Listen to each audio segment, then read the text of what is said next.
I've used ancient vampire magic to seal those leather pants onto your legs. The only way to remove them will be to watch and explain the entire Underworld movie timeline. I thought vampires couldn't do mirrors. Common misconception.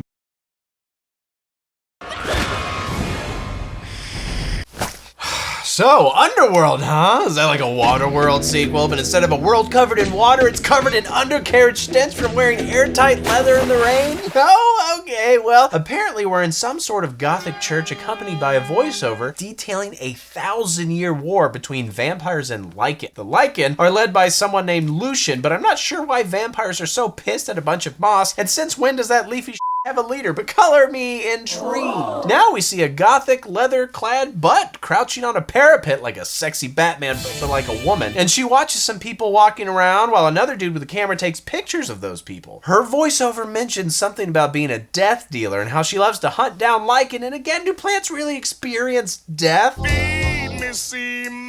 Whatever, she's worried that they're about to exterminate the last of the lycan, thereby rendering her death-dealing job moot. But I'm sure she could find work elsewhere. This is the early 2000s. There have to be plenty of openings for leather models.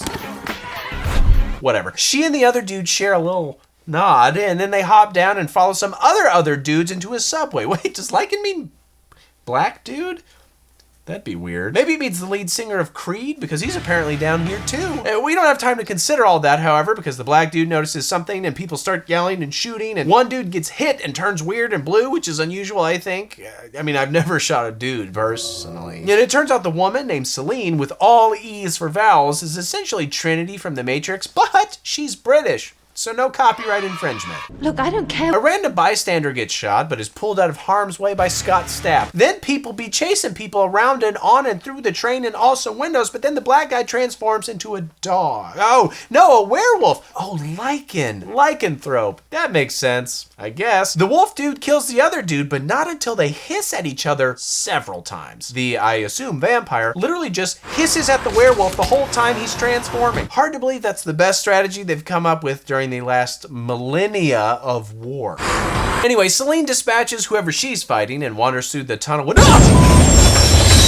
She's almost hit by a train. Thankfully, she moves out of the way just in the nick of time. For humans, it's very easy to hear when a train is coming, but I guess vampires can't hear trains. Is that a vampire thing? I haven't seen Twilight in a while. Is there like a train listening subplot in there? Anyway. Since when do vampires like the train? She continues down the dungeon sewer tunnel and shoots a dude behind her, which causes her eyes to get real blue. And let's just say that she can bite me whenever she wants. I will be her Pete Davidson, and I'm not very tall, but I'm kind of funny and look slightly less on heroin. I'm just trying to spread awareness. Anyway, she checks that guy's gun and it has weird blue bullets. And then she's attacked by the werewolf dude, but she throws vampire ninjas stars at him, so he runs away. Are the stars even made out of silver, or do they just look terrifyingly rad? Whatever. Then we see a cockfight, but instead of chickens, it's werewolves. Except then they change back to humans, and there is a shocking amount of pubic hair, which suggests maybe we are literal. Pick it up at pubic hair. Just roll it back to pubic hair. And there is a shocking amount of pubic hair, which suggests that maybe we are seconds from a literal cockfight. But then a dude who must be the werewolf king shows up and yells at everybody to put those cocks away. Stop fighting. And now we're at a sexy gothic mansion full of sexy gothic vampires, and Celine shows those weird bullets to a guy who says, oh, they must have ultraviolet light in there. So like sunlight in a bottle, kind of. Which would presumably be bad for vampires, because it'd make them sparkly and embarrassed. It's like diamonds. Celine then tells the presumably vampire king, Craven, that she thinks there are a lot more lycans left than they suspect. And he yells at her and says that she's crazy, and then he sends someone else to check out her hunch. Meanwhile, Celine goes into a room and looks at herself in a mirror, which, okay, that's another vampire thing, right? Like they can't see themselves in mirrors? Come on now! That's Vampire 101, guys! Look, a ghost cop. Anyway, whatever. She looks through a window into a room full of runes that she mentions houses Victor's tomb or some shit. whatever that means, but she doesn't go in, and a young titty vampire walks in and tells her that she needs to get ready for the party, the vampire party. But before she's willing to party, she decides to look at the photos from the attack and realizes the Lycans may have been intentionally trying to get to that lead singer of Creed specifically, but that doesn't make any sense because he's a human and humans don't matter, and the lead singer of Creed is the least mattering human of all. Though, to be fair, this human is a doctor in training, which is way more than I'd expect from the former frontman of a semi-Christian post-grunge band. Elsewhere, big ol' Lycan man arrives at some nasty lab with a Charlie Day conspiracy wall and a hairy hanging man straight out of IKEA's fall collection. And the ninja stars are still stuck in him, and apparently they really jacked with his throat because his voice is freaking nuts. 80 rounds. So, okay, now they're having the vampire blood party, but no! Celine, the apparent introvert, has left to go find the human named Michael, and she's accompanied by sounds so identical to the Matrix, I bet YouTube is gonna flag this video if I play them.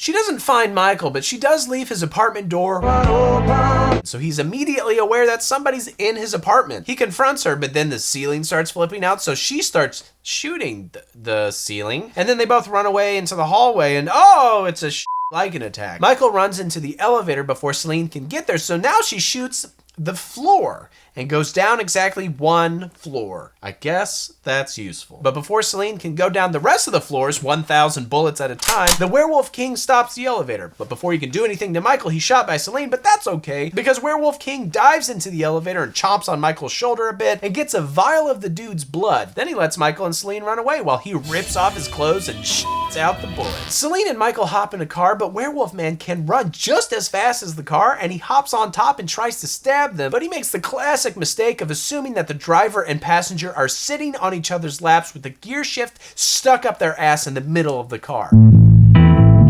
But he's incorrect, and he stabs in between the two, even though it's very clear where they're sitting. It's a car. Eventually, he works his way over by stabbing the roof like he's playing Battleship, and eventually nicks Celine's shoulder. You sang my Battleship. So she hits the brakes, which throws the werewolf off, but he still manages to make it look, pretty sexy. Then he just stands there and lets them hit him with the car, and again he turns the whole thing into a sexy tumble. Then he just lets the car go. Not entirely sure why he gives up right here, other than he already had what he wanted, but he already had what he wanted when he started chasing the car in the first place. So maybe he just wanted to show off his sexy tumbling skills? And to that, I say, thank you, Mr. King Wolfman. Meanwhile, the werewolves confirm that Michael's blood is positive, and also confirms that Michael will become a Lycan in 2 days, and or he has chlamydia. Celine, for her part, falls asleep and crashes into a river due to blood loss, and also possibly being a background character in a Nightmare on Elm Street film. But Michael saves her, and then passes out himself. So Celine takes Michael back to the gothic asshole. That's what I said. Gothic arsehole. That's what I said. Craven is pissed because oaths and covenants and rules and but it's hard to take anything he says seriously due to his ridiculous American accent. Everybody else are these sexy, slinky beasts of the British night, but this dude might as well be chewing a big wad of Arby's meats and complaining about slow service and a lack of mayonnaise. Completely unacceptable. While they argue, Titty Vamp wants to suck Michael, but she kind of freaks out when she sees his Lycan wound, so she pulls a badass fly up to the ceiling and hiss a lot move.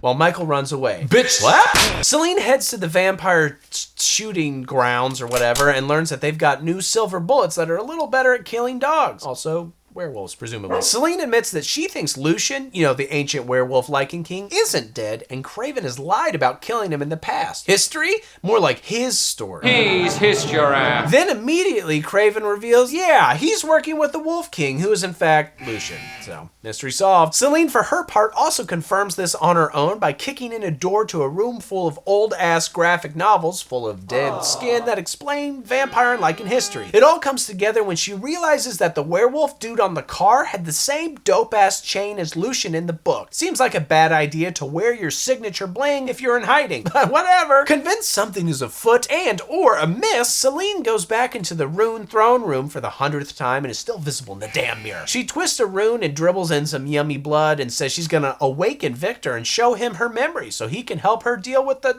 Lucian being alive thing, I guess. And probably to show him her cool leather corset. And thankfully his disgusting, pounding CG heart seems to suggest that he'll have plenty of blood to allocate to certain places when he wakes up. If you know what I penis. We always know what you mean. Penis. Oh, and Michael goes back to the hospital, but is immediately ratted out to the police by an intern, partially because he doesn't believe Michael's claims that he was bit by a man, because he knows what a man bite looks like, and this ain't bad. And also because the police want Michael in connection to that subway shooting. But get this, Michael escapes. What a little escaper. He escapes right into an Uber that takes him back to the vampire mansion, which is an odd choice, but it's cool because Celine picks him up and then they leave to go somewhere to do some things.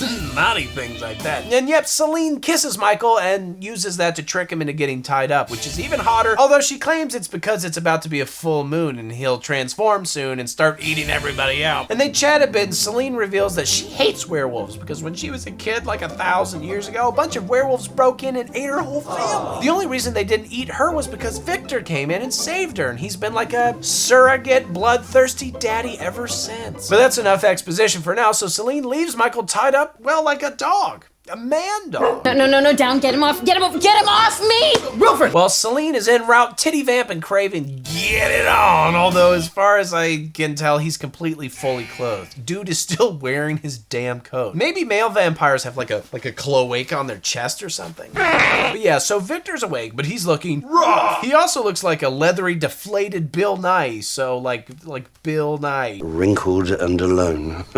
He's plugged into either blood tubes or maybe just Twizzlers, and it all just looks like Matrix-style head and arm plugs and shit. It's like, God, if you love the Matrix so much, why don't you marry it? Anyway, Victor summons Craven before he even gets a chance to finish, and he realizes Celine is working behind his back and says what I say when my dog on the carpet. Bitches betrayed me. Victor says he was awakened a century too early, and like, welcome to being a new parent, Victor. I get woken up a century early every day, but the bigger issue is that it is another vampire elder's turn to be awakened next, named Marcus. Apparently the deal is the three badassest vampires take turns ruling for a while the other two sleep. In fact, the current ruling elder is named Amelia, and she's actively on her way to wake up Marcus in the next day or two. Now, everything is out of whack because Celine prematurely squirted blood on Victor. No fair! Then Celine walks in and reveals to Victor that actually Lucian is still alive and Craven lied about killing him 600 years ago or whatever, and Victor is like, that doesn't sound true, but regardless, you woke me up too early and ye must be judged for your sins, which again is exactly what I say to my daughter every single morning. But he wants to make sure Craven didn't betray them, so Victor sends Craven to find proof of Craven's betrayal. See, that kind of next level galaxy brain thinking is how you become king of the vampires, baby. Celine, for her part, gets sent to her room for a vampire timeout. So Craven heads off to find some totally ironclad proof of his betrayal and mentions offhand that Celine is supposed to become his queen someday, but it's not going great. This pisses off the titty vampire who decides to kill the power in the house and free Celine and gives her a bunch of guns. Celine leaves, but she's followed by one of those werewolf SWAT teams everybody's always trying to defund. Celine heads back to Michael, but is accosted by those hairy soldiers. Thankfully, she shoots them all to death as leather-clad sexy women with handguns were wont to do in the early aughts.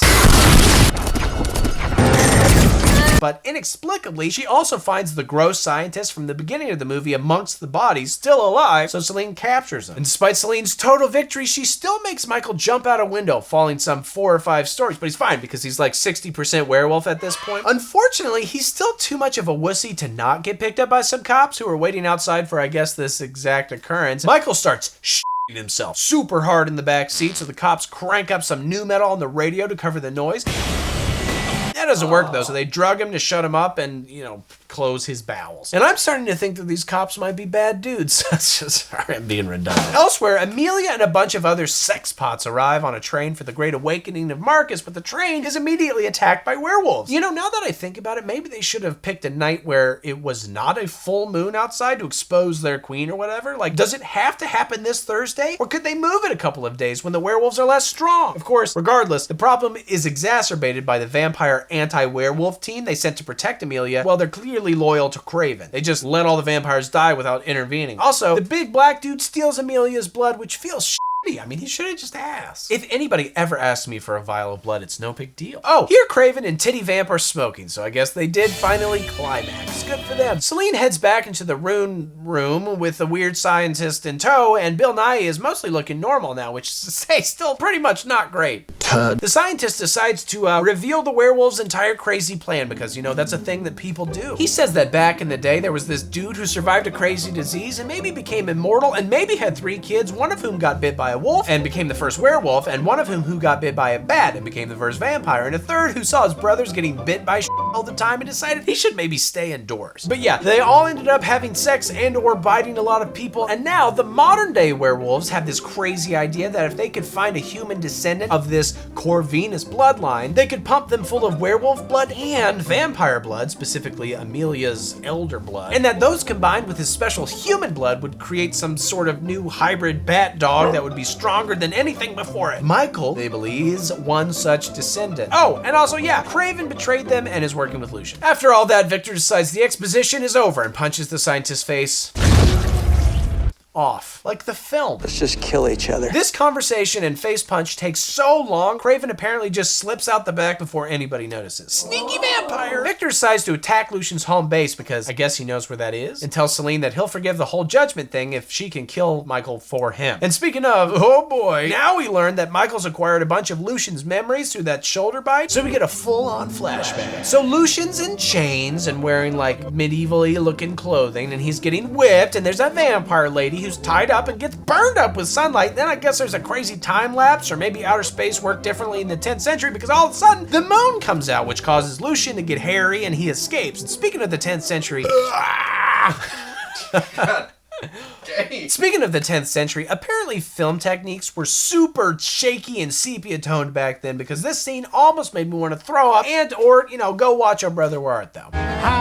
Michael snaps out of his flash memory bag and Lucian says, yeah, werewolves used to be slaves of vampires, but then I wanted some of that sweet, sweet pale ass, so I married Victor's daughter, but Victor thought that was gross. So he set his own daughter on fire, which basically kicked off this 1,000-year war. And Craven walks in and is like, yeah, Lucian was gonna help me become king, and I'd help him, create an unholy hybrid, and then we'd establish peace between our races, which, that sounds pretty good. Maybe Craven is actually kind of a good dude on the right side of history. I don't know. And then a Celine-led vampire team attacks, so I think Lucian's dudes lock up Craven's dudes and leave to fight the vampire dudes, but not Craven, who decides, okay, actually Victor might be way too strong, so he shoots Lucian, and then his dudes get out of the room they're locked in, and the leader helpfully tells them to... And I say I think a lot, because there are a lot of white dudes sporting shoulder-length black hair and all black leather outfits running around in the dark with guns, and it's very difficult to tell who is on whose side and what they're doing and why. And speaking of the entire aesthetic of Evanescence, more new metal, baby! People be shooting at people and I don't know who is what, but I am absolutely confounded that people are missing shots in a corridor this tight. This should be the movie's Matrix lobby fight scene equivalent, but instead it's 12-year-olds sloppily playing paintball. Anyway, I guess the vampires win that engagement, so the big black werewolf dude starts running around and eventually he knocks one of the vampires into some shallow water, but that guy's he's a whip-type vampire. The type of vampire with whips. Always important to have a whip vampire in your vampire squad armed with guns, in case, something needs to get whipped instead of shot. Well, the black dude becomes a full werewolf, and surprisingly, werewolf is greater than whips. So, in another room, look at these goobers. Are they engaged in close quarters armed combat, or are they just trying to dodge, duck, dip, dive, and dodge their way through a middle school dodgeball match? Man, they really should have hired some better extras for this movie. Somewhere amidst this silliness, Celine separates from the pack and kills some werewolves and does a big old flip that's like barely a C+. And then she goes to find Michael, who's for the 15th time in this movie trying to break chains with nothing but his forearms. And it hasn't worked so far, but you can't fault a man, wolf, bat for trying. My first experience was almost identical. Thankfully, Celine saves and kisses him while a not fully dead Lucian watches him and presumably cranks it in the corner. And now I guess Victor has entered the chat and proves he's super strong by killing a werewolf with his bare hands and a sword. But isn't everybody else using guns? A couple werewolves in the whip pyre aside. And don't the werewolves have magic daylight bullets? Whatever happened to those? Maybe they are shooting them, but it's just that nobody can hit anybody because, man, this fight choreography freaking blows. I don't know why, but this makes me want to watch, like The Matrix or something. Whoa. Anyway, Celine and Michael go through a door and Craven shoots Michael with some of those silver jizzy bullets, and Craven reveals that actually Victor ate all of Celine's family, not werewolves. So now Celine totally hates that backstabbing Victor. That's backstabbing Vitch. Oh, and thankfully Lucian finished cranking it and somehow silently crawled up behind Craven because I guess, just like trains, vampires can't hear crawling, and Lucian apparently had to crawl really far because they are way far away from where he was actually shot. And then Lucian stabs Craven right in his big dumb vampire leg.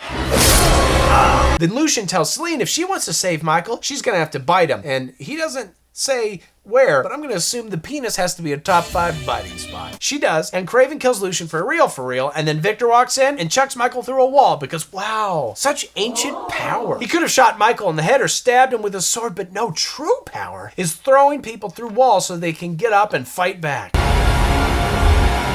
Celine and Victor have a brief heart-to-heart while Michael transforms into some live-action Na'vi-looking motherfucker. So they fight, and Michael definitely claws pretty hard, but how good are we supposed to believe he is at fighting? It's like a med student and or butt rock band frontman. Bill Nye has been fighting for literally 1,000 years. To be fair, Michael's ass does get beaten into a blackish blue Na'vi-looking pulp, more or less. And then all the other vampires remember, oh yeah, we should just shoot them, I guess, with our guns. But before the majority of their shots can land, Celine kills them. So they fight some more, and can you imagine losing a fight to Bill Nye? He's a decent actor and seems like a nice guy, but come on, he's Bill Nye. Bill! But before he can choke Michael out, Celine picks up Victor's discarded sword, hacks him in the face, and then slowly floats away because I guess they still had the wire foo rental until the end of the day. Victor stands up to fight back, but then after approximately 20 minutes, half his head slides off. I wonder what he was thinking about that whole time half his head was disconnected, but he didn't know. Hopefully not something racist. God's gonna ask him about it in 2 seconds. Then Michael becomes human again, I guess, and Celine just walks past him, and he follows without saying a word. Is that love? Is that what we're all missing? Or is the dog part of him in control now and making him a very loyal good boy? Oh, are you ignoring me now? You're better than me, you beautiful golden-head prick. Back in the throne room, the nasty scientist's blood drips into that other elder's tomb thing. And I guess that means Marcus is about to wake up and probably hunt Celine down. Will he be hybrid though? Is that scientist a werewolf? Check back next week to find out. Come on, son of a... Ah! Ow. Did you see that? Looks like you used to be a real knobby tallywhacker, yes? God, I hate vampires. Looks like we're getting wet.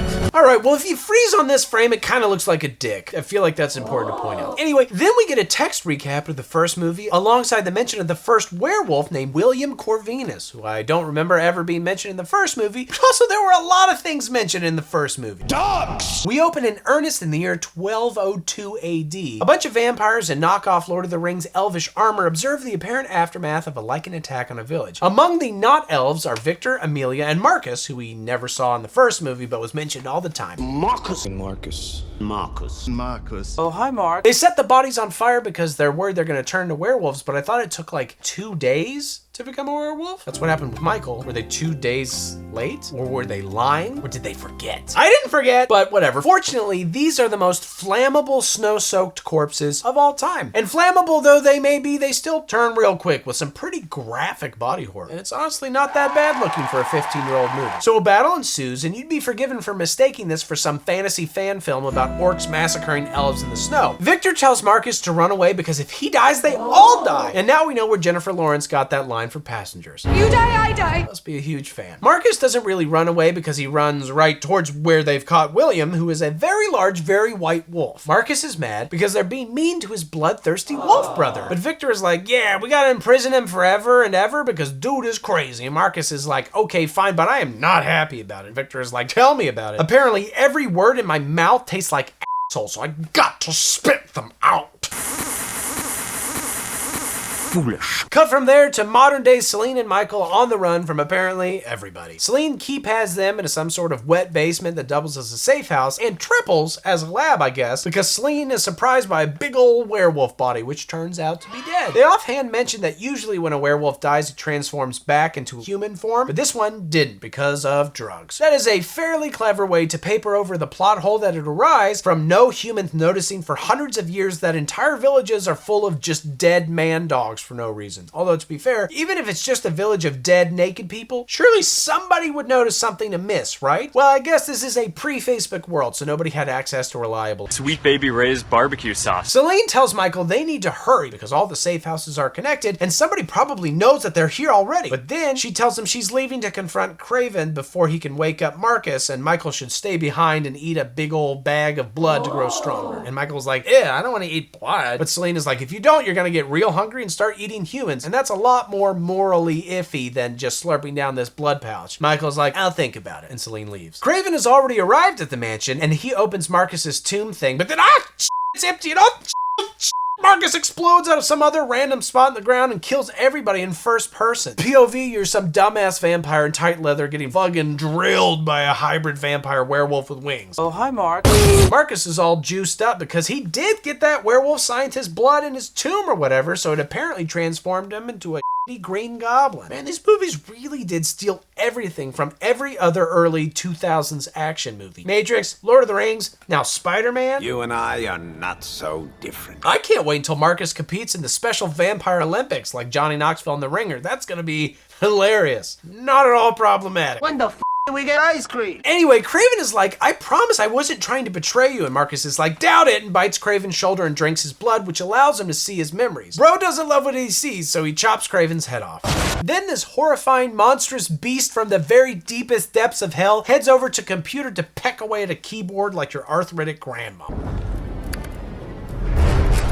We randomly cut to some big-ass CG boat with a CG helicopter and apparently even vampire transport ship interiors. Argoth. They must all share a designer. There's some old dude there and they see on some computer screens that Marcus destroyed the whole mansion. Cool. The old dude then heads down to the boat morgue, I guess, and he throws on some gloves and grabs a scalpel because I guess he fancies himself something of an amateur mortician. And first he opens Lucian's body bag that he somehow has, but he is unimpressed. Then he opens Victor's body bag that he somehow has, and then Victor's chest he opens where he finds some Iron Man knockoff heart gadget thing. And then, you know, Amelia's in the room too, but she is not in a body bag and she is not opened up because even in death, you are not covering up or damaging those bad boys. No, sir. Still got to think of the crew's morale. These sailors have been out at sea for a long time, Admiral. They need a little R&R, a little, boobs.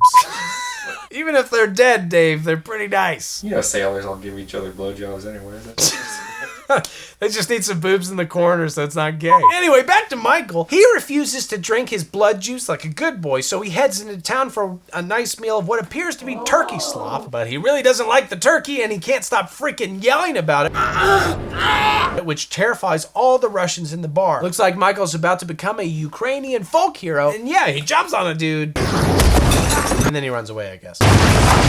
Meanwhile, the boat people hear something from a localized Russian radio broadcast because obviously they've got enough personnel on board to monitor every radio transmission in every language all over the entire world, and they immediately comprehend that these random Russian cops in the middle of nowhere must be pursuing a loose vampire werewolf hybrid. So now the boat people are on their way too. Michael's escape is slowed somewhat by his unfortunate habit of turning around and hissing whenever he gets shot. They're not gonna stop just because you're hissing at them. Ow! Guys, we should take a break. This guy's a little nuts. Finally, Celine shows up and kills some dudes and then makes weak Michael drink some of her blood for strength. And initially he's hesitant, but like, dude, this is the best, most hottest thing to ever happen to you. Are you kidding me right now? If Kate Beckinsale tells you to drink something, you drink it. I don't care if it's blood or anthrax or mellow yellow. Who do you think you are? Just really upset that he got to drink her blood. And then Marcus shows up and is like, hey, Celine, I agree with everything you're saying and everything you're doing, but also you're a secret that Victor was trying to keep, maybe, somehow. So I'm still maybe gonna stab you. But then Marcus is shot 7,000 times by Michael, so they run away. They steal a truck and Mike and Mark fight in the backseat like a couple unruly tweens on a road trip to Disney World. And at some point, Marcus tells Celine that alive or dead, she will give him what he wants, but what does he want? He wants sex. And they get rid of him by running into a canyon wall, and they realize he was going for Michael's cool-ass medallion. And also they realize that, yeah, okay, officially, Marcus is a hybrid too. But oh, it's almost daytime, and the first rays of sunlight melt through Celine's leather gloves because I guess her gloves are also made out of vampire skin, which seems like an oversight. But fortunately, Michael apparently randomly knows about this big-ass warehouse just off the road, and they drive in there, and Michael throws a tarp over Celine in dope-ass slow-mo. Then he starts painting? Just making some art? There's no time, Michael! You can't rush art. Whatever, when he's finished expressing himself, he puts Celine in a storage unit, and then he stores his unit in her storage after the sexiest unzip in all of cinematic history. Now, I don't want to be crass, but Celine is over 600 years old, and she knows how to get it, presumably. Michael's like 35. Dude will not be able to keep up. Anyway, after mashing bits, Celine touches Michael's fancy medallion and has a flashback of her own to when she was a kid. She realizes they they should probably speak to some exiled vampire historian dude to figure out the origins of the thing, and then maybe that'll help them determine what Marcus wants. Fortunately, that guy lives apparently 15 minutes away. All of Russia is within a 5-mile radius. Very convenient. So they drive straight there in their truck. Elsewhere, Marcus recuperates in a cave and some Russian soldiers discover the safe house and enter it, but how? I thought you needed a specific vampire thumbprint to get in? Maybe this is a subtle dig at the inherent vampirism of recent Russian political goals. Time has come to change this. That's it. But then some spec ops vampires from the boat show up and they blow up the safe house. So anyway, they find the historian dude and he is finger banging some new titty vampires, but Michael and Celine break in, causing serious blue balls for everyone involved. The historian sicks some werewolves on them, but Celine and Michael murder them relatively easily, so the historian then sends his titty vampires? Not sure why, but Celine murders them in 2 seconds, which is actually pretty dark. The historian guy's like, okay, fine, you can come in now that you've killed all my dogs and my tittied women. And also, by the way, I have those werewolf guards because I'd worked out a deal with Lucian to trade him UV bullets in exchange for werewolf guards. You know, because historians are also extremely advanced scientists and inventors who can figure out how to trap viable sunlight inside a bullet. And also, was Lucian doing backroom deals with everybody? Lucian for president. Then the historian appropriately drops an assload of exposition on us, while elsewhere, Marcus eats a horse. Got horse blood! Anyway, so Marcus was the first true vampire, right? And he offered to make Victor, who was like a king or some a vampire in exchange for his help hunting down and capturing Marcus's twin brother, William, the first true werewolf. And Marcus decided to convince Victor that if Marcus died, then all the other vampires would die too, because he's basically a mothership in an invasion movie. And if William died, all the LYCANS would die, which would effectively eliminate Victor's slave labor, because they were using them as slaves, except couldn't he just have used any other slaves that he had that weren't werewolves? This was like 1,000 years ago, and slaves were as numerous as Funko Pops. But whatever, Marcus was lying anyway.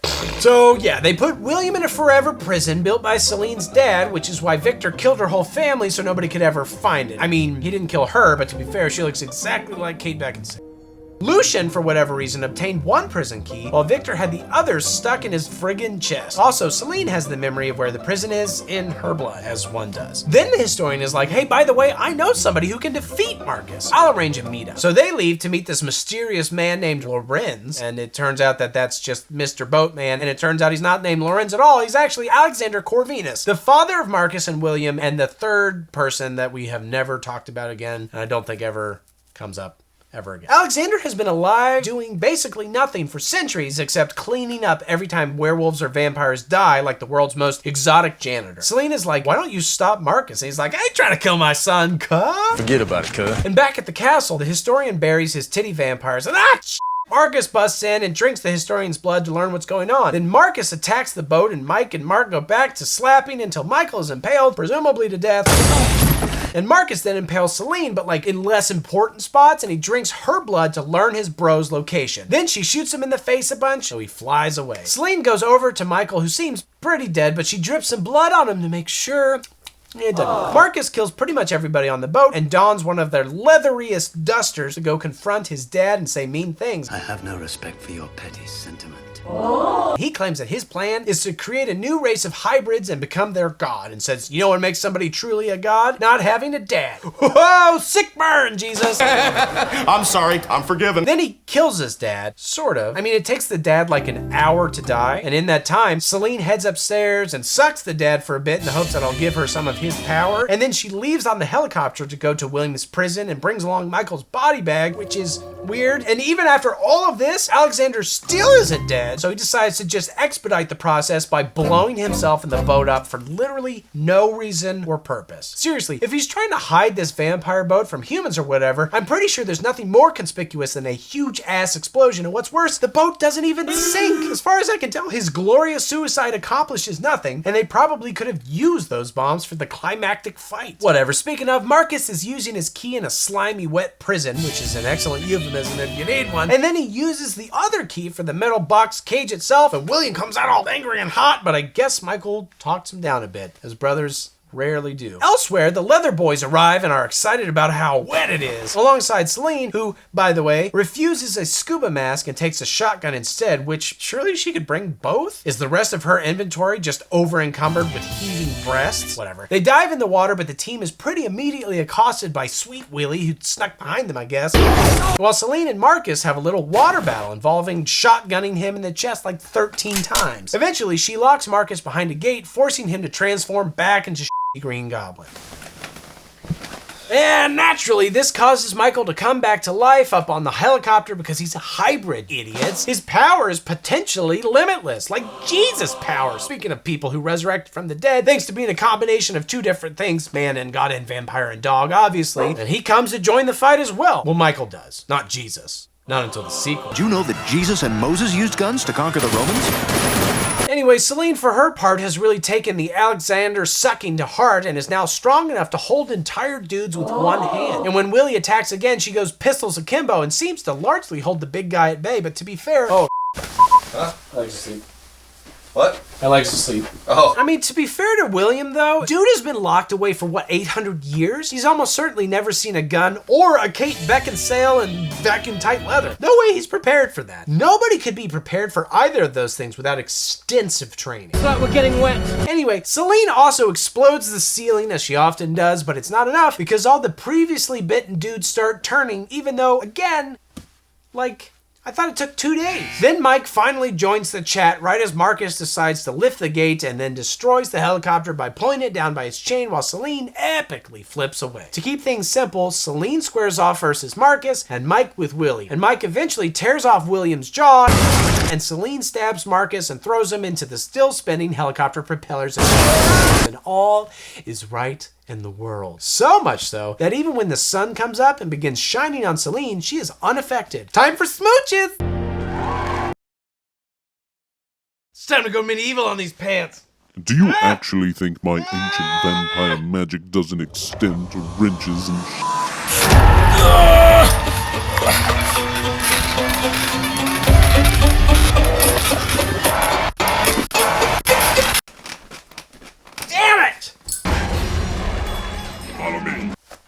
yes. Good. Another screen gem awaits, boys and girls, alongside another shot of this knot dick. So apparently this is a prequel set like a literal 1,000 years earlier, and Celine's voiceover informs us we're about 2 decades into the war between the vampires and the werewolves. Interestingly, Marcus and Amelia are already asleep, because I guess they instituted the sleeping elder rule, like, first thing, like, we're vampires. Well, 2 of us should probably go to sleep, right? Like, can I go to sleep for 100 years, please? But anyway, none of these initial werewolves have the ability to re-become human at any point until one day, a werewolf they'd inexplicably placed in a jail cell for literally no reason craps out a human-looking baby with a full-on baby dick that the Underworld producers might feel comfortable putting in their movie, but I do not feel comfortable putting in my movie. This kid and the Nirvana's Nevermind kid are probably now best friends. How does that work?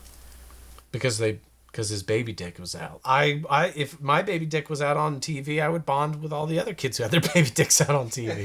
Anyway, Victor knows he should do the responsible thing and just curb stomp that baby dick into paste, but he instead raises him as a slave and calls him a lycan, which is technically distinct from a full werewolf in that it's a werewolf-human combo. Like, it can turn back into a human at some point. So apparently I was being racist by just using those terms interchangeably before now. I promise that from here on out, I resolve to speak less and listen more. I need to be better. Hairy half-human, half-wolves deserve better. So yeah, that piece of half-breed with uneven breast sizes gets older and pretty good at fighting and snatching arrows out of the air. This kid is Lucian, obviously, and they use him to breed an entire race of lycans who they subjugate for slave labor, even though I feel like there are better types of slaves that don't transform into murderous beasts. But to be fair, I've never owned a slave, so again, I should listen more and speak less.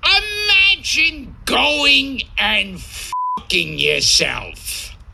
They also use lycans as guards against the more rabid werewolves. So now Lucian is a grown-up, sexy beefcake blacksmith, and he uses his weapons prowess to shoot this impossible double-barrel crossbow crossbow shot at some werewolves chasing a sexy vampire lady who was exploring outside the gate. This woman turns out to be Victor's daughter Sonia, albeit recast for additional hotness, and who, if I remember my history, is gonna get absolutely smothered by this beefcake and then killed. We already know the ending of this from the last couple movies, but just because we know the ending of Romeo and Juliet doesn't mean it's not a classic, right? This is exactly like Romeo and Juliet, but hairier. Is that your answer then? You will not come. Also, side note, how crazy is it that this is basically a period piece? What a freaking wild decision after 2 straight Matrix ripoff movies to just go back 1,000 years and make a Lord of the Rings ripoff. And to do it without your star actress? Legitimately surprised this was greenlit. Who says Hollywood doesn't take creative risks? That is a precarious thing. Anyway, so the vampire council or whatever is worried because apparently werewolves are killing and or converting a ton of humans and their slaves, and so humans are increasingly unwilling to pay for the vampire's protection, considering they're not really protecting anything. Victor is dismissive of this. Another side note, so humans are fully aware of both vampires and werewolves? Like they actively fight and trade with them? When, historically, do they lose that knowledge? And why? It's like if in 1,000 years we stop believing in the Irish. Who else in the LYCANS say yeah? But, so yeah, Victor throws out the idea of having trustworthy lycans run patrols during the day, since vampires are notoriously pretty at fighting in the daylight. But wait, so werewolves can just attack during daytime? If that's the case, then yeah, there's nothing the vampires can do. But the council's like, I don't know about arming our slaves and sending them out in the woods where we literally cannot watch them. Also, a bunch of human nobles are coming tomorrow, so somebody run a broom through here or something. Elsewhere, it seems we've got a real Isengard situation here with a bunch of muddy, fetish gear sporting slaves building a big-ass castle. That's what I said. A mean white guy tries to whip a slave, but Lucian catches his hand and says, please stop whipping these slaves. It's too sexy. A bit later, a guard randomly kind of limply pushes some slaves because that's what the Civil War was all about. And Lucian sneaks down a grate into the castle sewer system and out into the world beyond. And what does he find? Well, he finds some immortal poon, kids. Lucian and Sonia tear into each other so hard the camera apparently keeps failing and cutting to black. They also perform a physics-defying sex maneuver that I truly cannot comprehend. And after they both finished spewing their juices, Lucian tells Sonia, oh, he's made a key for the thing around his neck that prevents him from transforming into a werewolf, and that he's gonna run away, and would she consider coming with him since they're already coming together a good bit? Come. And she's like, Is that your answer then? You will not come. maybe. And they go back to the castle where they're spotted by Tanis, who is the name of the historian from the last movie, but he doesn't immediately tell anybody about what he's witnessed. Later, Sonia believes the impending humans are gonna get attacked by werewolves, so she goes to pick up her sword from that beefcake blacksmith, but talk to him for so long, another soldier dude like sticks his head back in a frame to check on her, because he's getting a little suspicious. She rides off to guard this single cart, pulling like 14 human slaves, but that doesn't seem like the most valuable thing in the world to defend or attack, but we've already transformed the series into a medieval nightmare, so we gotta save budget something. As expected, werewolves do attack and rip everybody to shreds thanks to their apparent ability to burrow and crawl underneath the surface like a bunch of diglets. Trio. And they would have killed everybody if not for the heroic efforts of this black dude who punches werewolves in the snout. And Lucian stealing a horse and riding to the battle, taking his collar off, transforming into a werewolf, and telling all the werewolves to, please go away, but in werewolf speak or something. Even still, Lucian is immediately friendly fired and slapped a bunch by Victor and then whipped while a bunch of sexy first millennium titty vampires look on. He's then hucked into a jail adjacent to the black dude, but when the black dude opens his mouth, oh my god! It's the crazy voice dude from the first movie. Yes. Good to see that he's still getting work despite being very obviously a Terminator. Then Lucian starts yelling a bunch about freedom like a real Spartacus. Then the humans arrive and visit with Victor and the other vampires and offer them a bunch of silver that they make look like is used for money, but I think is actually used for smelting down and killing werewolves with, because what would vampires buy with currency anyway? Xboxes are like 1,000 years away. And then Victor says, usually you give us a lot more silver than this, and the main human is like, yeah, well that was before werewolves killed everybody, and Victor's like, all right, well I'll help you fight them off if I can keep half of your silver mine. And dude is like, what are you talking about? You can't do to stop werewolves. So Victor throws him through a wall. And that is the art of the deal. That is what you call the art of the deal. Victor later tells Sonia that he's gonna kill Lucian, and Lucian tells her that Tanis knows about them but hasn't told anybody yet. So she goes to confront Tanis and see if there's a way that he could help them escape. He basically says that he wants a spot on the council, and she's like, great, I'll leave and I'll vacate my council seat and it's yours. Tanis is like, cool, deal. My balls. Sonia then goes to tell Lucian the plan in person, or in Wolf, even though that's unbelievably risky. Have somebody else tell Lucian the plan. Then again, the guard says they only have 2 minutes, but to be fair, that's 4 times what a lusty wolf like Lucian needs to do his foul deed. Conditions are perfect. Tanis also gives him a key. Oh, meanwhile, all the captured slaves are intentionally transformed into lycans, including the big black dude, even though they apparently forget to give him a collar. And then the slaves trick a guard into coming into the room, and a decollared Lucian kills him and instigates a jailbreak. They get pretty far undetected until this clumsy bitch slips and knocks over a bunch of pots and This is especially unfortunate because apparently the castle walls are mounted with big-ass Scorpio crossbow weapon things that can be swiveled all the way around to shoot inside the castle. Now, you may be surprised to hear that I'm no medieval siege expert, but if enemies scaled the wall and took control of one of those weapons, seems like you wouldn't want them spinning around and nuking the keep itself. Although, yes, in the event that a bunch of half-human, half-werewolf slave prisoners break out of jail, this is incredibly useful, as evidenced by how they basically make a large arrow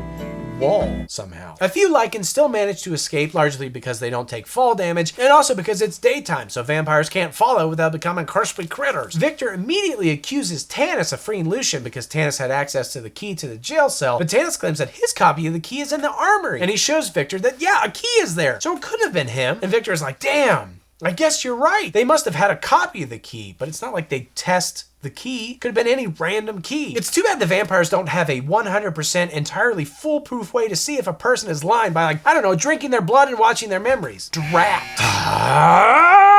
Anyway, Lucian is in the woods preparing his best Belarusian defiance resistance by biting and or recruiting a bunch of human slaves to build his army. Until then, he decides to sneak back into the castle, which he does at night, like an idiot. I realize it's literally darker at night, but that's when vampires are awake and strong. If he snuck in during midday, they'd all be asleep, or at least confined to being inside and forced to watch sadly from the windows as Lucian moistens their sexiest women by strutting around all undershirtless and beefcake full. But none of this paragraph matters because nothing really happens. So yeah, elsewhere, Victor hides in the dark like a pervert and watches his daughter make blood tea or something, and then he pops out and is like, yo, did you help Lucian escape? She's like, I didn't. God, Dad. And he's like, yeah, well, bites neck. He sips on her blood and scrolls through her memories before understandably flipping out when he stumbles upon the memory of his naked daughter getting raw dogged by a dog. Motionless.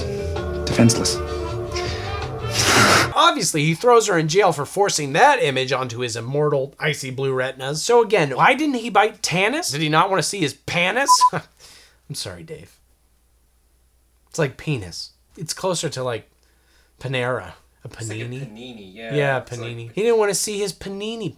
It's been a long day. We haven't had lunch yet. But seriously, there's so much betrayal and subterfuge going on in this series, and yet people rarely ever decide to do the one foolproof thing that reveals everybody's secrets. But then again, yeah, I mean, what if you see them just going wild at a glory hole? I thought I'd find you here at the old glory hole! I thought I told you to wait in the car. Probably not worth the risk. Anyway, one of Sonia's friends rides out to Lucian and lets him know, yeah, Sonia's been captured, so he decides to run in there and save her, as one does. And speaking of, I love when sword-armed guards inspect sounds without pulling their sword first, just keeping one hand on the hilt. If they did stumble on an attacker, it'd take them like 5 seconds and a large amount of required wingspan to pull out their weapon. A skilled intruder could stab them 300 times before they even got half unsheathed. And what do you know? That's how he dies. Lucian frees Sonia, even though she still has apparently tons of swords in her room, which is not the most effective house arrest, and they escape into the tunnels, but Victor drops a bunch of firebombs on them, and they act like they're screwed, but they're literally in stone tunnels half full with water. It's not like anything is gonna burn down on them. They can just wait out the fire and or force the soldiers to come attack them in confined quarters where their numbers aren't an advantage, or they could leap out of the tunnels and do lots of flips and before inevitably getting captured. Yeah, let's do that. This fight scene is great. I mean, look how many times they punch Lucian instead of like using their swords or crossbows.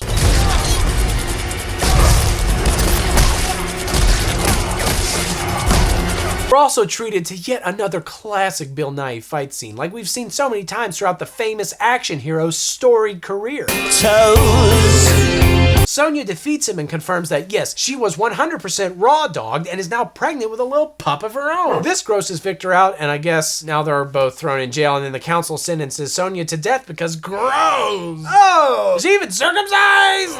No. So Lucian is tied up on the ground and whipped so hard that most of the time the whip doesn't even land on screen, much less on his actual back. Sonia is also tied up, but like with her arms in the air, and she's exposed to sunlight and sunburns very badly. Then Lucian really screams, just like goes for it, like there's an Oscar on the line.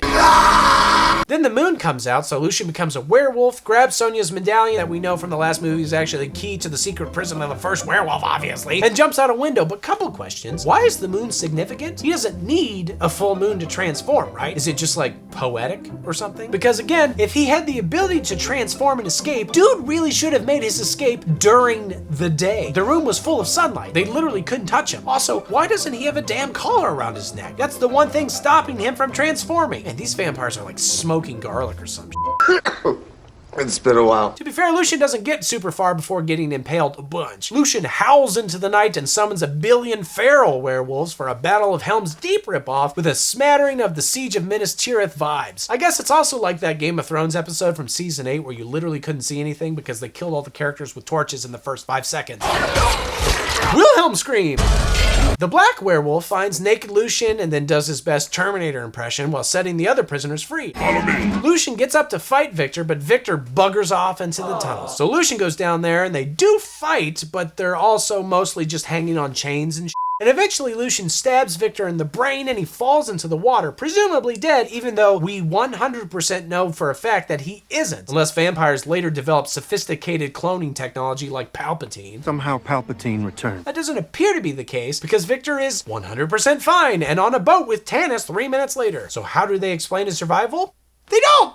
Satisfied? It's just a pointless plot twist you already knew the result of for the sake of ending the movie with the hero victorious and the villain dead without contradicting the fact that they'd already killed Victor in a completely different movie that's set significantly later in life. Isn't that cool? Isn't that fun? I love movies like this. Meanwhile, Lucian and the boys conquer the castle, but Lucian cautions that this is only the beginning. And again, I want to ask how all these vampires and werewolves and castles the size of mountains all disappear from recorded history, and how do we do that with the Irish? This wars off spells right here. This is a special leprechaun flute, which has been passed down from thousands of years ago from my great-great-grandfather who was Irish. What if I give you one of my daughters? They've got like super magical blood. Don't want it. Wow. Ass. The fourth Underworld movie opens the same as every Underworld movie, with an extended recap detailing the millennia-long war between vampires and werewolves. We're apparently set back in modern times, because this ain't your brother who is 3 years older than you's froofy medieval Underworld. This is the gritty, real shit Underworld that your brother who is 6 years older than you was into. And this time there's an extra twist. Humans have finally noticed this war that is shockingly public, and they're committed to killing every single non-human. In fact, humans have essentially united worldwide and are no longer fighting each other, which actually kind of seems like a good thing. But of course, they're actually the bad guys, so the way they go about killing everybody isn't very nice. From calling their actions the cleansing to letting helicopters evidently just shoot rockets in the middle of peaceful streets in case somebody down there has pointy teeth or an aversion to outdoor activities. The movie's trying to portray all this as one of those bad types of genocide. But of course, then the humans come for the wrong bitch. I'm not gonna say it like that. But of course, then humans come for the wrong bitch and Celine kills a mess of them, and honestly, a legitimately pretty cool action sequence that involves blowing up a flamethrower guy, even though, let's be honest, no matter what types of bad guys we're attacking, you're not unleashing a dude with a goddamn flamethrower in the middle of New York City or wherever they are. There is nothing like New York in the spring.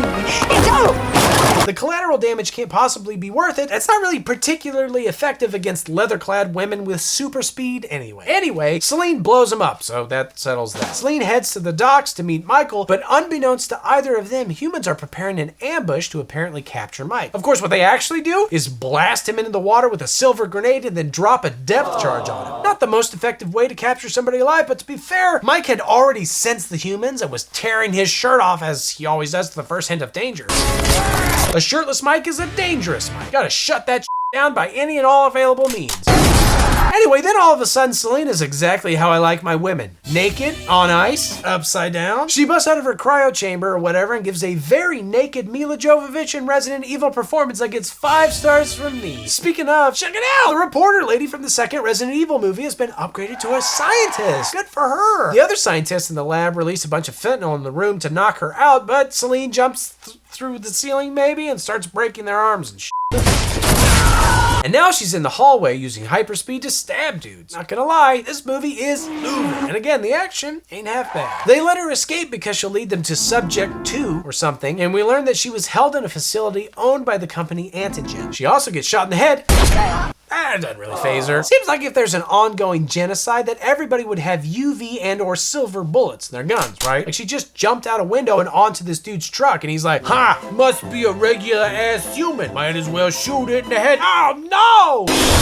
Oh no! Either he should have asked like who she was or gone back in the truck and grabbed the good bullets. Whatever, he's dead. Celine goes into a room that's full of teeth, and I don't think this ever comes up again. Then she tries to break into the pier, but a guard is like, hey lady, this pier has been closed for 12 years. You know, ever since the cleansing, and she's like, shit, I way missed my alarm. Then she has some yucky flashbacks, or possibly is seeing through somebody else's eyes, as one does. Meanwhile, a few cops inspect a brutally massacred body, and one cop is like, well, this is definitely a Lycan attack, and the other cop is like, you're an idiot, actually. When was the last time a Lycan attacked somebody? And the first guy is like, I don't know, a few years ago, and he's like, exactly, checkmate, bitch! There's an entirely logical human explanation for all these wolf bites. Spooky, scary. And then the mean detective named Sebastian goes to talk to the scientist at the lab about a reported outbreak, and the head scientist dude is like, nah, that didn't happen. We put the subject down, and Sebastian is like, damn, dead end. But then he gets back in the car, and the other detective is like, no, that dude is lying. Here's a picture of somebody jumping out the window. And again, Sebastian berates him like he's some sort of idiot. I think Sebastian is a terrible detective and a worse boss. You don't know that. Celine, for her part, goes to interrogate another young scientist dude because there are 1,000 characters in this movie. And he's like, we're trying to find a cure to becoming werewolves or vampires and, you know, becoming immortal and never dying, which seems like the opposite of what you'd want. And he also says, hey, I helped you escape. And she's like, yeah, well, you, and drops him out a window.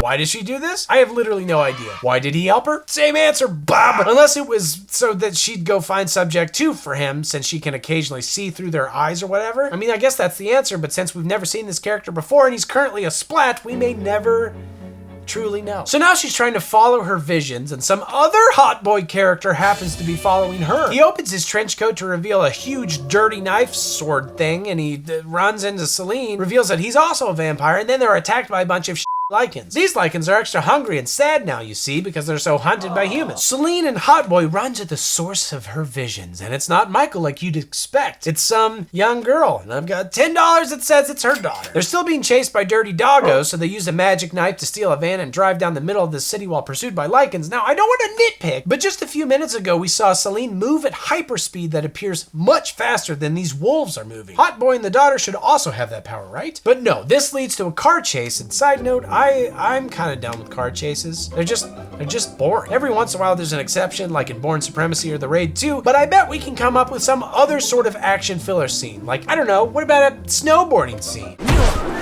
Perfect. But yeah, so they're attacked and people fight, but most notably the girl gets bit hardcore and then rips a Lycan in half with their bare hands.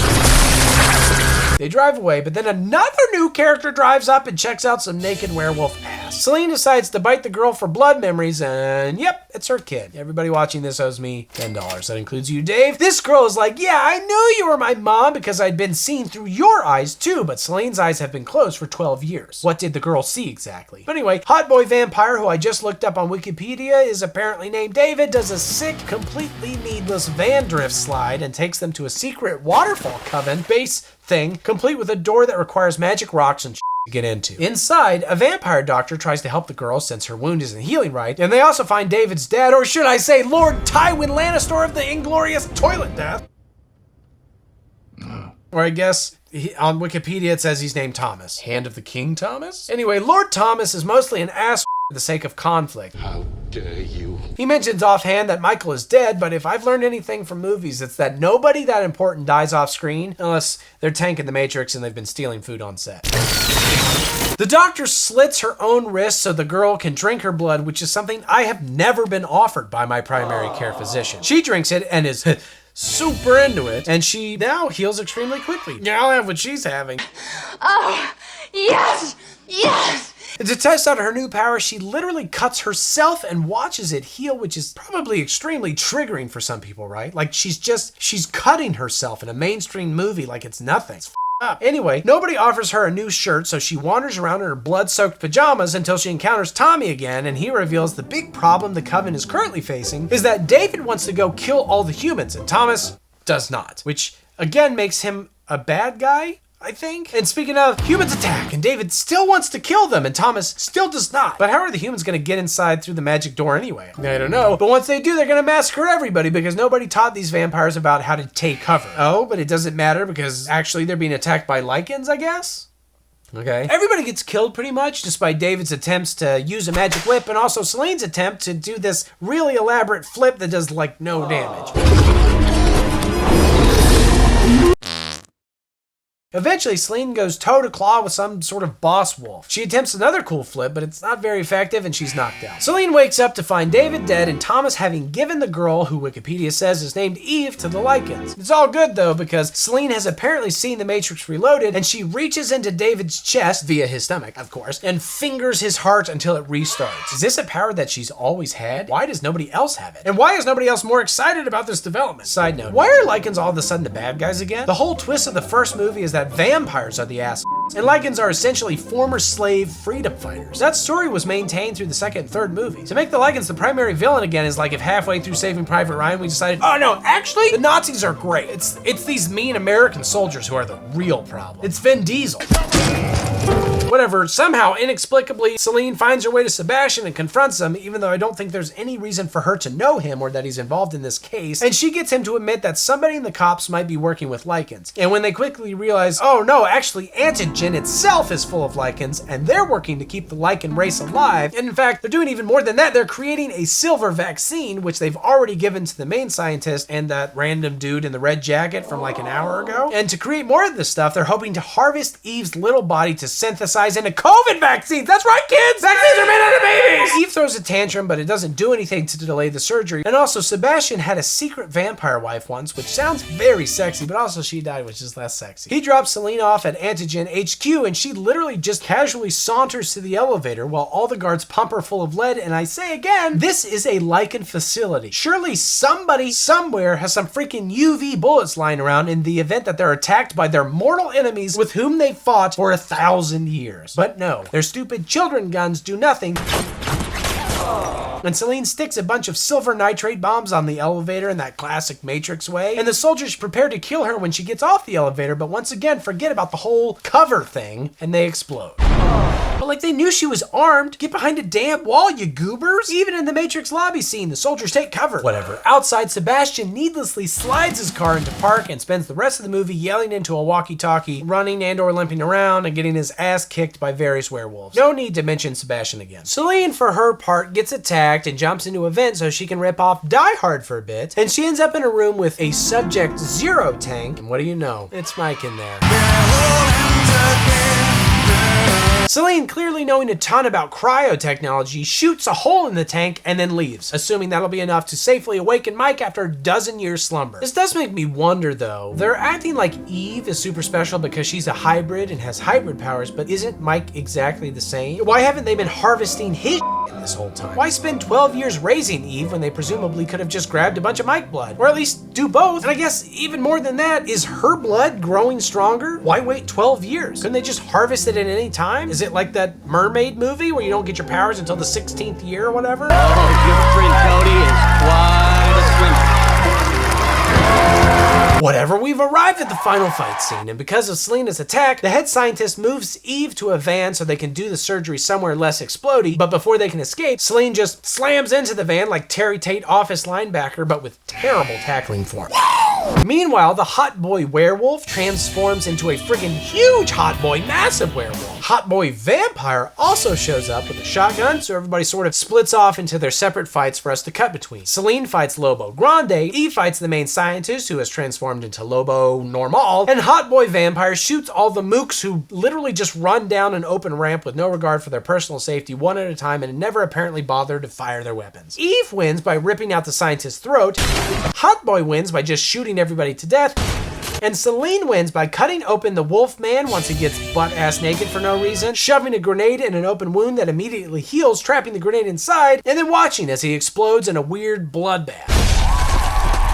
And okay, fine, Sebastian wins by quietly lying on the ground. He tells the rest of the team to run and he'll buy them some time by saying they went in a different direction, but like, what is his alibi? What the hell is he doing surrounded by bodies at a medical facility? Also, where is his significantly more talented and intelligent partner? I don't know, but hey, Mike apparently escaped, just in case Scott Speedman is willing to come back for another movie. And I bet if he did, they'd welcome him. We're Celine in voiceover also confirms that, yeah, Lycans are the main villains again, even though the vampires are still out here butchering the ancestors of slaves for getting all uppity and trying to not be forced extinct by extremely targeted, bad version genocide. Clearly the Lycans are the villains here. Boys becoming men, men becoming wolves.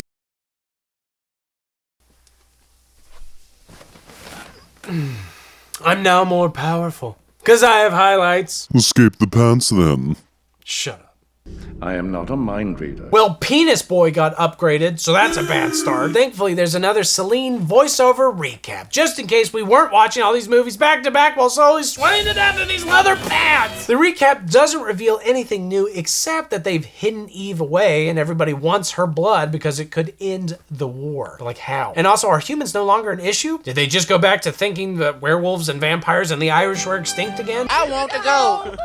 Give me the go. I don't know. But we also learned that Celine has nothing and is an outcast and is actively participating in a motorcycle chase. I guess Scott Speedman still didn't want to come back either, so Michael is officially confirmed to be dead, even though he literally escaped in the last movie. Clumsy ass probably get hit by a car. Anyway, Celine gets harpooned and beaten up a bit, but then she gets up and kills them all, and it turns out they're Lycans. She's given assistance when Hot Boy David shows up in a fresh new whip, and Celine's like, damn, that's a fresh new whip. And David is like, it's been really hard finding you. It took me like 30 seconds of runtime. He also mentions that the Lycans are organizing under a new leader named Marius, pronounced like how a New Jerseyan might adorably try and pronounce the name of an Italian plumber. Super Mario Baratsutu Pichihime Kyushutu Dai. As he's saying this, a surviving Lycan shoots David in the tummy, and then Celine shoots him in the feet and tells him to go tell Mario that she doesn't know the location of her daughter, so please leave her alone, please. He grunts in the affirmative and scrabbles away while Celine inspects David's wound and realizes it's a new type of bullet. Finally, they're using useful ammo, and it turns out that it's like a burrowing bullet. Interesting, but is that better than a UV bullet that instantly kills you from the inside? Doubt it. Then we get a brief little surgery scene and Celine pulls out the bullet and everything's really tense and scary as if she couldn't just restart his heart if he dies for some reason.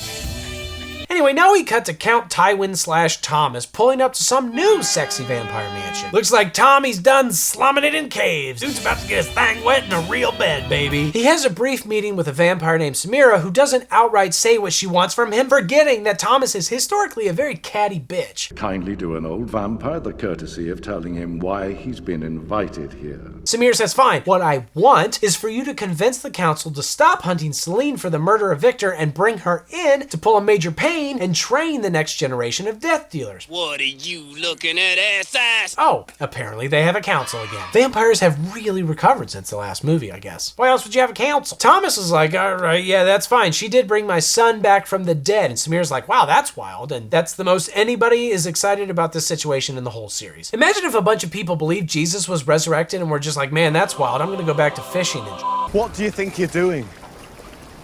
We're going fishing. So whatever. Thomas goes before the council and suggests the thing that he was asked to suggest, and at first they're like, no, but then they say, okay, if you can find her, but like, good luck. Side note, I just love council scenes in movies. They're so vibrant. It pains me to say it, but Thomas is right. Elsewhere, we see what is presumably a wolf train station, and we follow a character, but we don't see his face for a full 40 seconds until a slow reveal shows us some white guy. They withheld the reveal like he was gonna be Batman or Sir Patrick Stewart, not Prince Philip from The Crown. What's amiss? Obviously, this is Marius, and he's like, I'm the leader. Wolves shouldn't fight each other. And also, if we find Selene, we could use her daughter and use her blood to become invincible. So is Lycan invincibility how her blood ends the war? Do they just mean that whoever has the blood will have the fantasy equivalent of nuclear weapons? I don't know, but then that werewolf that Selene had let go delivers his message, which Marius unsurprisingly does not believe, but then the werewolf reveals that he also planted a tracker on David, which will be useful. Speaking of, while David recovers, Selene pulls out what I thought was a tracking device, but also appears to maybe just be a lock of pubic hair? I mean, I guess that's what a werewolf tracking device would look like, right? But oh no, she finds the actual tracker, so I guess the other thing is just regular, boring pubic hair. And now they're being attacked by some lycans or something, but they go out and the camera whips around a bunch and no, it's vampires. So they found her in like 12 seconds. They found her so fast, they beat the guys that literally had a tracking device on her. So not difficult then? At all? If she can be found. Great. Oh, but now the lycans aren't! Oh no, the vampires just drove away before they got there. Cool. Cool. So Selene shows up at the mansion and they're like, all right, train these turds. Also, this weirdo dude is named Varga and he's actually pretty good at killing dogs already. But before they do any training, they must throw a party because Samira says what I always say to my wife when she says that I can't possibly need to play any more Elden Ring. There's always a need to indulge in pleasure. Then Samira reveals herself to actually be yet another titty vamp, which as we know by now means she's probably evil. To prove how evil and powerful and tittyful she is, she forces Varga to give her a blowy. And apparently she's also angling for a spot on the council. The first titty vamp to be on a council? Would that be historic? Each glass ceiling. So okay, now the training can begin. And what genius regimen does Selene introduce? Apparently just standing completely still in an open room in a line, shooting at Time Crisis 2 virtual reality wolves while saying stuff like, werewolves are the weakest when they're wolves because they're not very good at aiming AK-47s. Man, those wolves don't stand a chance now. Now that they have such logic in their brains, they're gonna fight so good, the vampires. Don't aim where the lycan is, anticipate. Anyway, elsewhere in the room, a couple vampires do some MMA in case Chuck Liddell or Shogun Rua ever get bit by werewolves. And Varga challenges Selene to a sparring session. She agrees, but Varga is a cheater and he stabs her with a poison blade. Then Samira shows up and is like, gotcha, you piece of shit. I just want your blood because I bet if I drink it, I'll get real powerful. Then Varga shoots every other vampire in the room with UV bullets and pulls the vampire fire alarm and blames everything on the paralyzed Selene. They move her somewhere and David and Thomas try to get to her, but the guard is like, nah, boss. So Thomas shows David a secret passageway complete with peepholes that I guess he used to use in the past to watch titty vamps dress, and they end up in Samira's room where Selene is strapped to a bloodletting rack, which is a very exciting development. They, however, seem entirely unsurprised, like, ugh, a bloodletting rack? Again? Why does this keep happening? Jim face. Of course, before they can fully commit to the unforgivable sin of unstrapping Selene from the rack, Varga and Schmegma show up, and even though Varga already has a pistol drawn and Thomas literally yells that he's gonna distract them so David and Selene can escape, Varga decides to holster his gun to make sure the upcoming sword fight takes a little bit longer. Thomas is Darth Vadered by Samira though, but you know, hey, at least he wasn't actively on the so things are looking up for Tywin. David and Selene jump out the window because now they're both impervious to sunlight, I guess, and David lets Selene sippy sip on his blood for a bit so she can recover and wake up, and she experiences a little blood memory of what just literally happened seconds ago, and then they talk and reveal some personal about their lives, but who cares about that? Your family. And even though they escape, the vampires know where Selene is going because they catch her boarding a train on some grainy security footage because literally nobody else in the world dresses like that. Apparently they're going to some weird northern Nordic coven that some of the vampires think is a legend, but which Samira claims is definitely real because she lived there for a while apparently. So why does anybody think it's a legend? So Samira puts on her tittiest dress to go inspire the troops for the upcoming chase. Ultimately, she won't be able to hunt down Selene with them because Selene's blood still has poison in it, and she needs to wait for that to dissipate before she can chug it and gain her power or whatever. Of course, they're not the only ones interested in grabbing Selene, and Marius be f***ing one of them vampires, and she lets him know the vampire's plan. So whatever, now David and Selene are riding horses in the snow and climbing ice in a very ice climbery way. And eventually they arrive in a coven full of vampires wearing white, which is pretty atypical for all these goth weirdos. They also talk about how peaceful they are, which is pretty atypical for these goth weirdos. Also, they reveal David's dead mom isn't a piece of lowborn vampire, but actually Amelia from the first movie, meaning that technically he's the official heir to the Eastern Coven throne that they, just escaped from. What a cool Ray Palpatine-style twist. Somehow Palpatine returned. Because of this, they give him some friggin' sword, but David's mad about it, so they also give him this metal ball thing, so that should help. Turns out the ball has some of his mommy's blood, which he drinks, obviously, and learns that, yeah, Amelia was his mom. Cool. But Lycans are attacking! They come in with guns literally blazing, but these elf-looking motherfuckers only have swords and so the fight scene ends up becoming some sort of hybrid between the first two movies and the third movie, which could be seen as a metaphor for hybrids like Michael and Eve. Wow, powerful! David grabs his sword and kills and eventually grabs a gun to kill more But are we to believe the werewolf guns have silver bullets? Because if not, they're not going to be very effective, are they? In fact, do the werewolves even have UV bullets? Because if not, they're not very effective. Why do they mention they have cool ammo if they only use it like 7% of the time? I don't know, but Celine and Marius tussle a bit, including this moment where they swing at each other 10 times without hitting anything. And Marius hucks her out a window, but then she one-ups him by hucking him off a cliff. At the bottom, he transforms into what can only be described as a were-gorilla, or maybe a were-squatch. He picked up a sword for actually a second time, but he throws it aside rather than use it, presumably because he still needs info from Celine, but his girlfriend has no such qualms. She stabs her and then licks Celine's blood for memory info, and again, they really should be doing this non-stop. Samira should never have been able to pull off any sort of treachery. They should have blood checks every morning like a metal detector in a high school. Anyway, the blood doesn't lie, and now it's proven that Celine actually doesn't know where her daughter is, so Marius shoots her 100 times, but again, with presumably regular-ass bullets. So Celine slides into the ice water, which will probably counteract the bullet wounds if I know anything about anything, and I assure you, I'm basically an actual doctor. The werewolves give up the attack and go attack the other coven? Even though basically every character in the movie, from Marius to the head council vampire, believes the coven to be impenetrable. That was the whole reason Marius needed Eve's blood. Otherwise, they couldn't get in. But now that nothing has changed, it must be the perfect time to strike. Meanwhile, it turns out these elvish vampires have a weird-ass mummification process whereby a vampire can halfway die and visit the sacred realm, whatever the hell that means. And it's never explained or really shown in the movies, but apparently, they can see things in the sacred realm and they can learn things.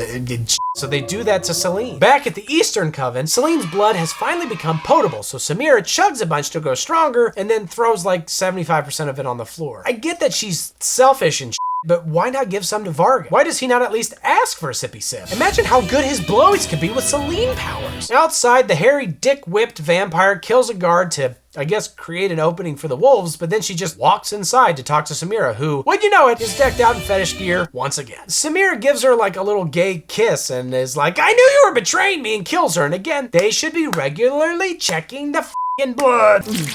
Then she and Varga head to the council and pull a January 6th on them. But then David shows up inexplicably and is like, by the way, I'm actually the king here. And he gives the council a sip from his mom's blood balls. And they're like, he's right. And look, most of us live in the year 2022, give or take how long this video remains popular. And the idea that power or governmental authority is passed along through blood is an old ass and foreign concept. Nobody watching this movie is like, yeah, I mean, if his mom was a royal elder, then yeah, he's for sure qualified to rule. Wow, that's so cool. That doesn't make for an interesting movie development. That's why The Last Jedi could have been interesting. Rey was powerful despite her lineage. She had to step up and earn her place. Except, no, actually, her dad is galactic royalty, so whatever. Somehow Palpatine returned. We need more active protagonists who create their value rather than discover it on Ancestry.com. And I promised myself I wouldn't cry. A hair. But Varga apparently doesn't agree with me because he turns his guns on Samira and is like, sorry, I serve whoever has the purest blood. Meanwhile, Lycans are amassed outside, and so the vampires mobilize and mostly take cover for once. Well, I mean, cover behind wooden staircases with huge gaps in the slats, but it's something. It's progress. The Lycans obviously affix classic werewolf breaching charges to the front door, blow it open, and rush the breach with classic werewolf riot shields. Then they whip out a classic werewolf mounted grenade launcher to punch holes in the walls and allow sunlight in because, for the first time ever, Lycans have decided to take advantage of vampires' main weakness. David and Marius shoot at each other a bunch, but per usual, nobody thought to arm themselves with the bullets that would actually harm the other person. Then they look to the east and Celine shows up like Gandalf the White with highlights and hyperspeed, even though she already had hyperspeed in the last movie.